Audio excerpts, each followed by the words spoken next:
Queen bee, want no smoke with me.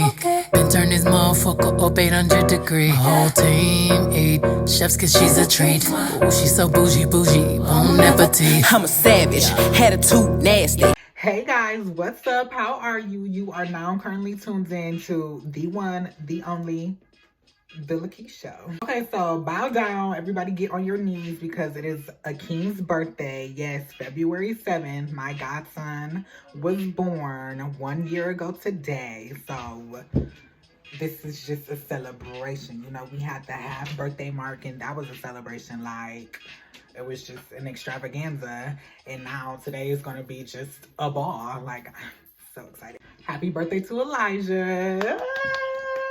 I had to give y'all the off the shoulder so y'all can really get into the shirt. Ugh, let me stand up.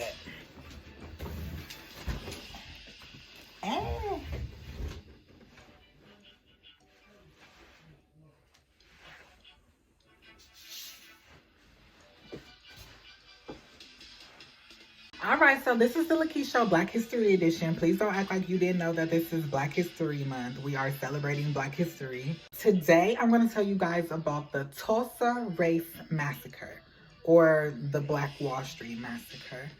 It's called a couple of things, but you get the gist. So the story takes place really Labor Day weekend, 1921. Now, you know, 1921, that was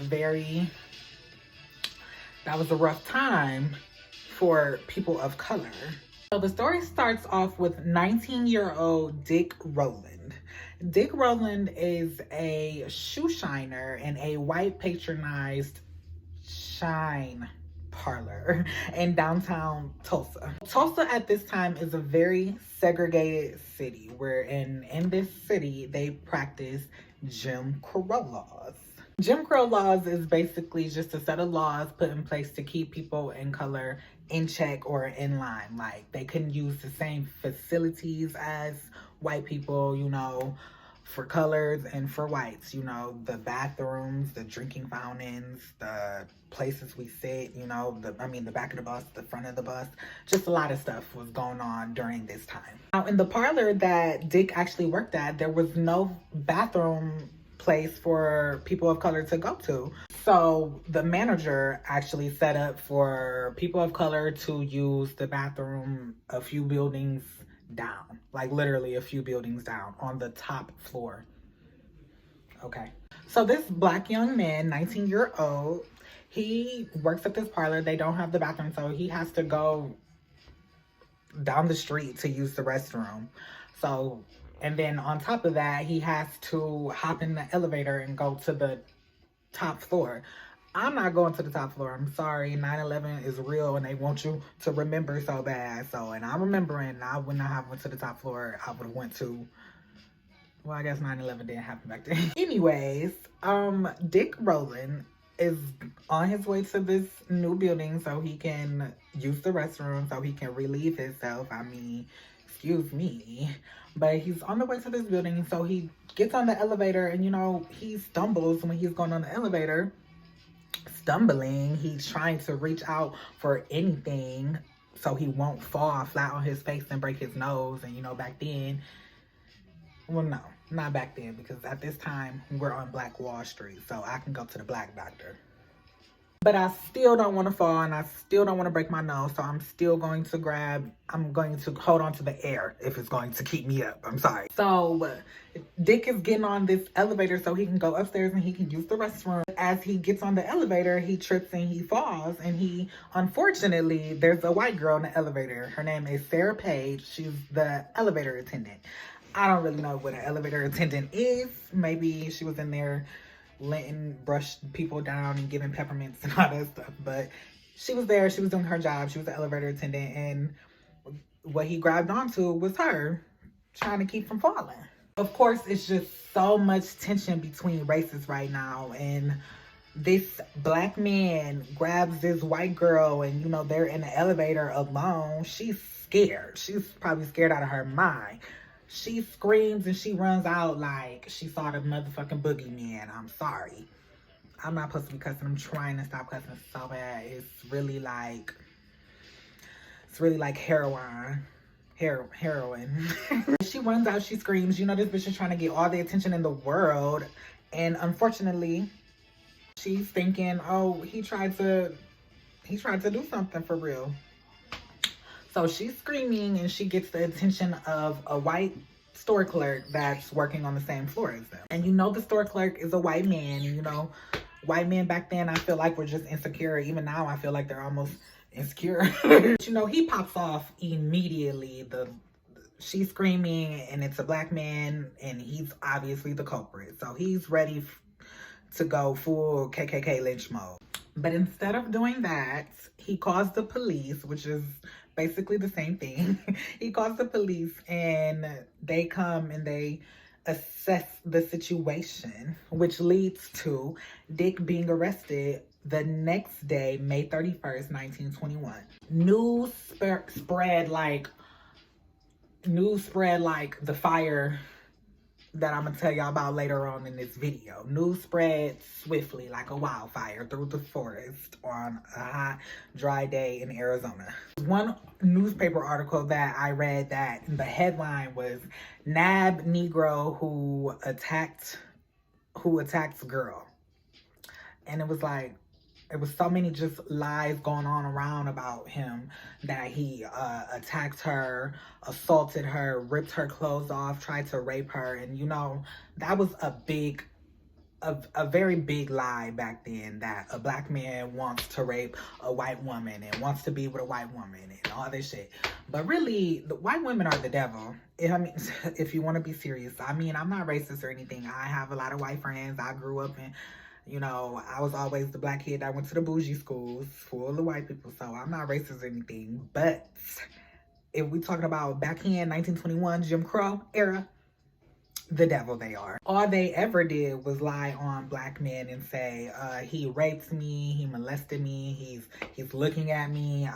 Emmett Till, with a speech impediment, was supposed to be whistling at a white store cloak woman, and he got whole mutilated, murdered.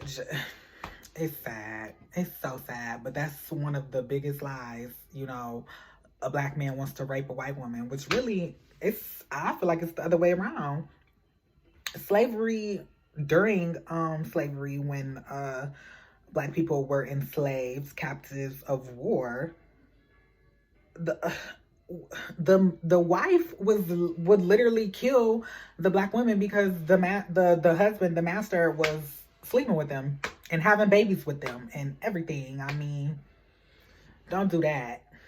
It was their favorite thing to do, and black women are beautiful. I see why. You know, Jim Crow laws forced black women to cover themselves up, to hide themselves. Like, they had to wear stuff wrapped around their head, or a hat, or that's where hats come from. You know, these cute little church hats, bold, big, and beautiful. That's because, you know, over time, we've just grown accustomed to the fact that, oh, we have to hide ourselves. We can't really be cute out here with our hair. We can't be beautiful, because back then in the Jim Crow era, you weren't allowed to do certain things, and there was certain things that you had to do. It was just crazy. So Dick is arrested on May 31st, 1921, and he is taken to the courthouse where he is held prisoner. I don't know if you know how you see on movies, the courthouses has like cells, or it could be connected to the jail, but that's where he was held at, the courthouse. And of course, all the white people in Tulsa at the time was just angry, and the news spread very quickly, so everyone knew about it.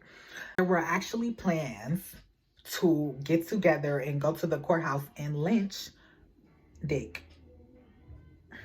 Lynch him, you know. I mean, we all know what a lynching is. But, you know, the black people, because Tulsa was broken up into like two counties. I mean, two like parts basically. I don't know if it's Greendale or Greenwood. I'm gonna look it up. But was green blank was the black portion, was the Black Wall Street, was at that time was the most wealthiest and prominent black civilization, you know, like black community. Bought and owned by a black man, which I think that's who gonna be my next video about because I like him. But the black people heard about the white people's plans to get together and lynch this young man who is innocent and was, because like I said, they always lied. They're continuously lying today.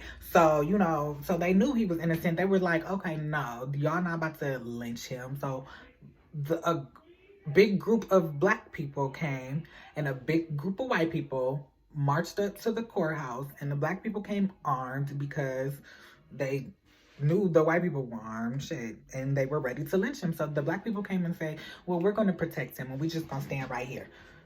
Cross this line. Cross this line. So, you know, there's basically a standoff, and it's just too much going on. The sheriff comes out, he says, he tries to dilute the whole situation. He's like, go home, it's fine, I got this, it's all gonna be okay. And you would think they would go home, but then again, you would think they wouldn't. I don't think they would go home. Excuse me.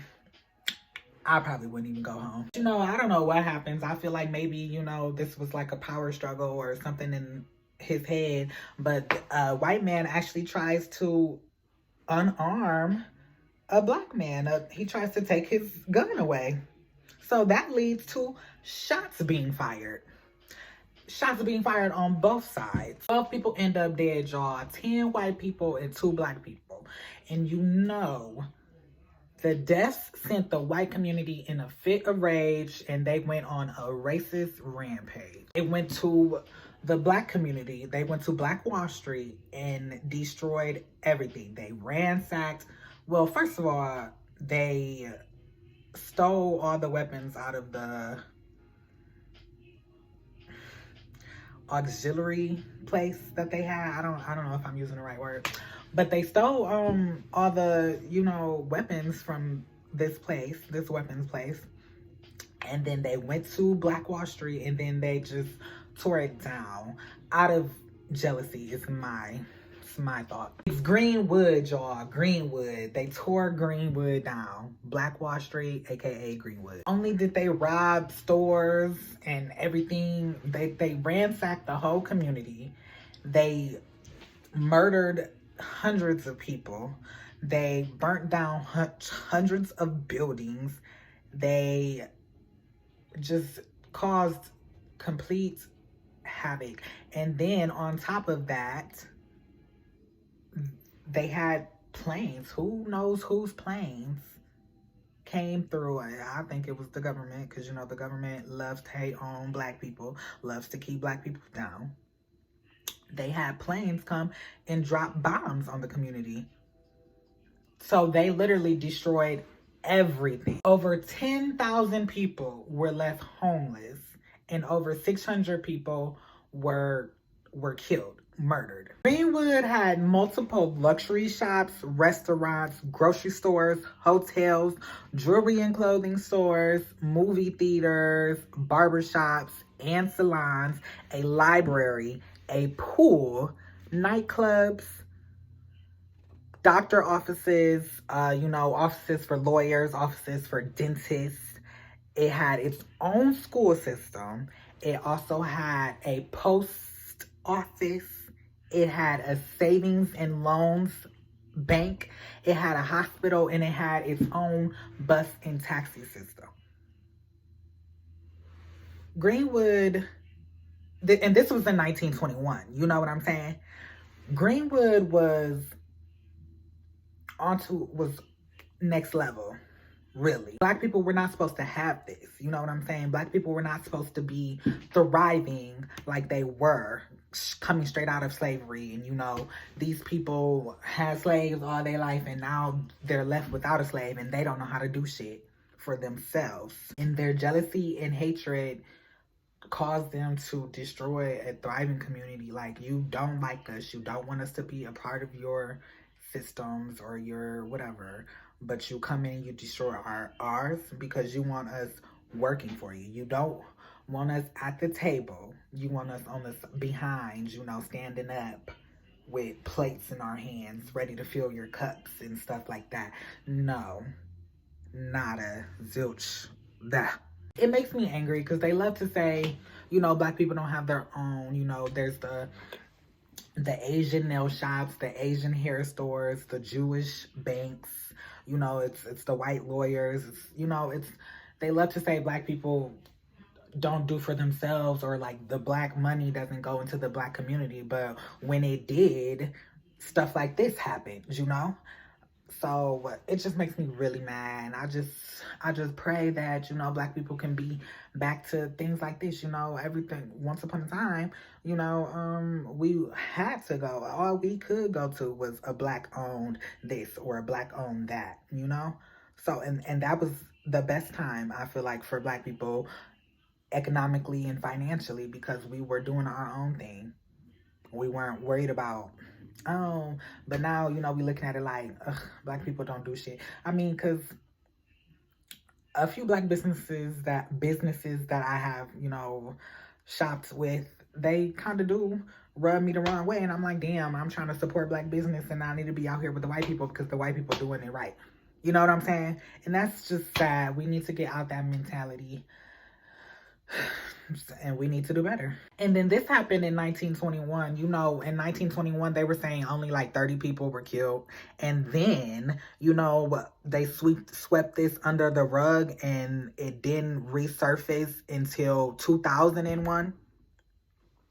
Oh, I mean, 2001. And then it's 2021.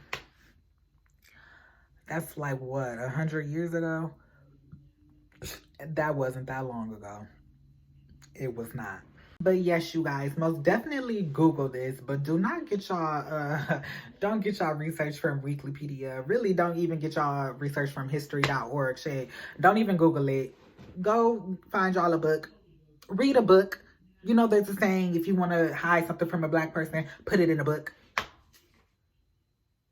I hate when I like go to school, when I was in high school and you know, I would be in class and then like everybody would just be like playing for real, you know. There would never be like complete seriousness in certain classes. Like in math class, it was dudes playing and stuff, and I'm just like, once upon a time we used to get murdered for having an education or for wanting an education. You know, when the white people were in the rooms reading and learning, we were supposed to sit there and not do anything. If we picked up on anything, they would kill us, cut our tongues out and all that. But anyways, thank y'all so much for tuning in to the Lakeisha Show, the Black History edition.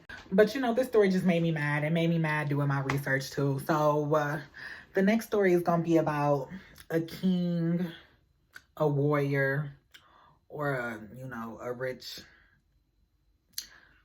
I got a couple people in mind, but it's not gonna be nothing segregation times or anything like that, because I'm through with it. All right, y'all, it's my godson's birthday. Let me go change my shirt first of all. Even though I'm liking this outfit, I'm feeling real ethnic. Deuces.